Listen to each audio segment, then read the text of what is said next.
m'appelle El Ayoub Hamza et je suis médecin ophtalmologue à Bruxelles. J'ai 30 ans et je travaille depuis 5 ans en tant que médecin.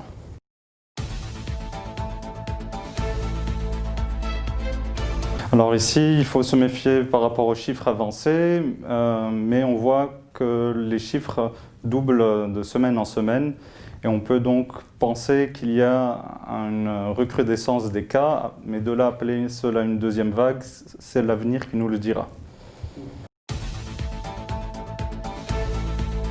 On présente des symptômes du coronavirus. Il faut d'abord s'isoler, respecter les règles de distanciation physique et en parler à son médecin traitant pour pouvoir se faire dépister et en fonction du résultat, respecter ou non une quarantaine telle que le gouvernement l'impose.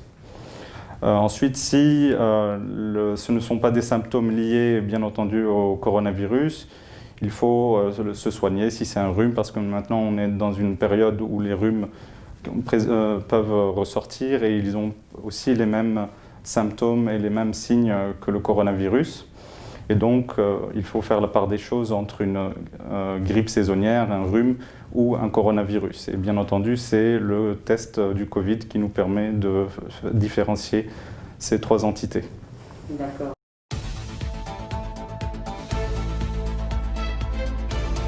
Alors là, c'est une question un peu difficile. Ça dépend bien entendu de l'environnement où évolue le patient.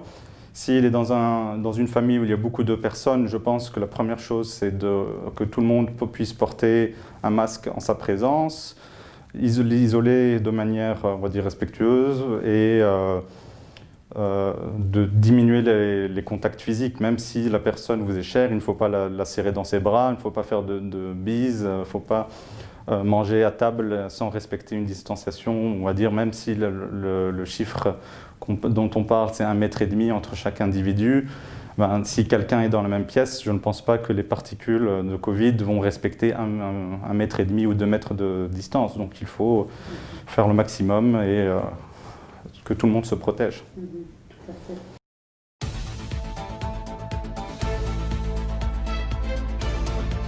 Alors on a eu beaucoup de débats par rapport à ça.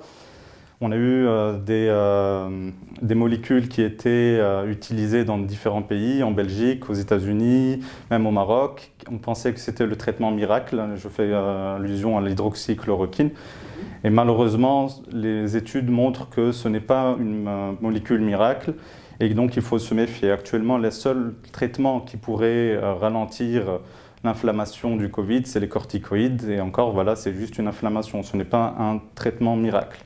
Donc il y a encore des molécules qui sont en train de se développer, il y a les recherches du vaccin qui sont en cours et on espère que d'ici le printemps, on ait des résultats probants par rapport aux différents vaccins qui sont en train de se développer et que ça pourrait être utile à la population et qui nous permettrait de sortir de cette crise.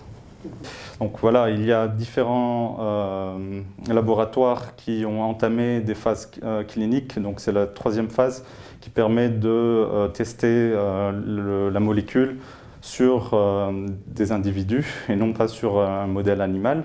Actuellement, je pense qu'il y a 2 jours, il y a une société qui a arrêté un traitement puisqu'un patient des études cliniques présentait des symptômes. Et récemment, aujourd'hui, je pense qu'il y a aussi une autre firme américaine qui a arrêté les phases cliniques sur ces patients et donc il faut encore patienter et refaire des tests pour pouvoir avancer la science et trouver on va dire un vaccin qui puisse immuniser la majorité de la société.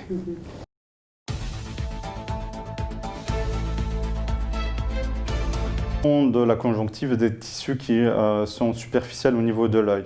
Donc en fait, le virus, il existe différentes conjonctivites, des conjonctivites bactériennes, virales et allergiques.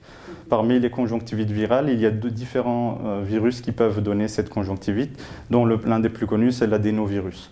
Ici, le coronavirus peut donner des manifestations diverses au niveau de tous les systèmes, et également l'œil. Donc on peut avoir quelqu'un qui présente une conjonctivite virale mais qui est porteur du virus et donc il faut faire attention au niveau de sa famille, au niveau de ses proches, mais également au niveau du médecin qui l'examine, car il peut y avoir des particules qui peuvent être contaminantes.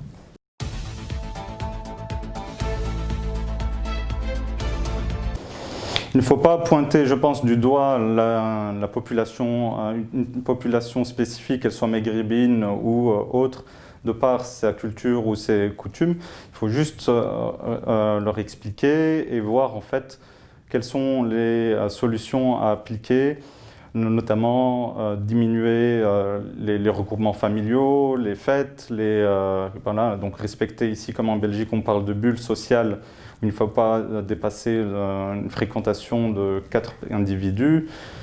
Mais je ne pense pas qu'on puisse pointer du doigt les Maghrébins en général à Bruxelles ou en Belgique.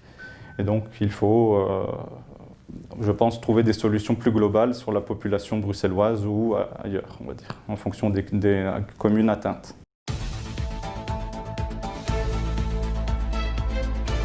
Un dernier conseil concernant les règles sanitaires, en fait, il faudrait ne pas oublier de toujours porter un masque, de le changer en fonction de l'utilisation, de ne pas le porter de manière adéquate, c'est-à-dire au-dessus du nez, ne pas l'enlever d'une certaine manière, ne pas le déposer sur une table et ensuite le réutiliser, parce qu'il peut avoir contaminé la table, il peut aussi perdre de son efficacité.